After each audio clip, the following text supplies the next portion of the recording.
Hello guys, আসসালামু আলাইকুম। আশা করি সবাই খুব ভালো আছেন। আমি আলহামদুলিল্লাহ ভালো আছি। আজকে আমি আপনাদের সাথে আরেকটি নতুন ভিডিও নিয়ে চলে আসলাম।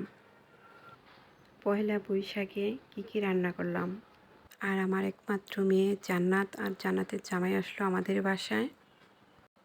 আর এত কিছু রান্না করার পরও বাসার খাবার আর খাওয়া হলো না।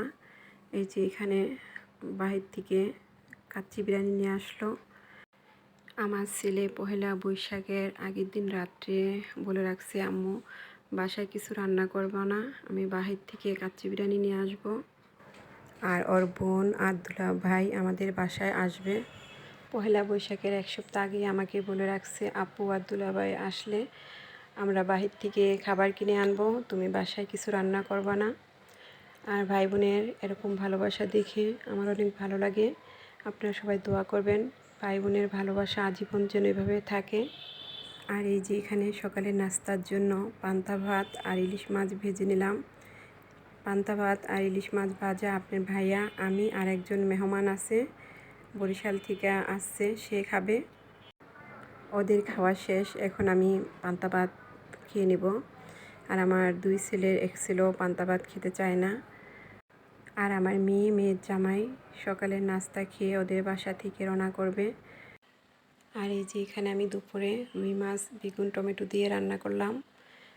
আর গরুর মাংস বুটের ডাল দিয়ে রান্না করছি, সাথে পাট শাক আর আম ডাল আছে, সেগুলো আর আপনাদের সাথে শেয়ার করি নাই। পরের ভিডিওতে অবশ্যই আপনাদের সাথে শেয়ার করব। আর আমি ভাবছিলাম যে বাসায় ওরা ভাত খেলে আরও কিছু রান্না করব, পরে কাচ্চি বিরিয়ানি আনছে, এজন্য আর বেশি কিছু রান্না করি নাই। আর এই যে এখানে মেয়ের জামাই আসার সময় কয়েক রকমের মিষ্টি নিয়ে আসলো। আর আইসক্রিম আনছে, আইসক্রিমগুলো ফ্রিজে রেখে দিছি, এখন তো আর খাওয়া হবে না, নিচে থাকলে গলে যাবে, এই জন্য ফ্রিজে রেখে দিছি।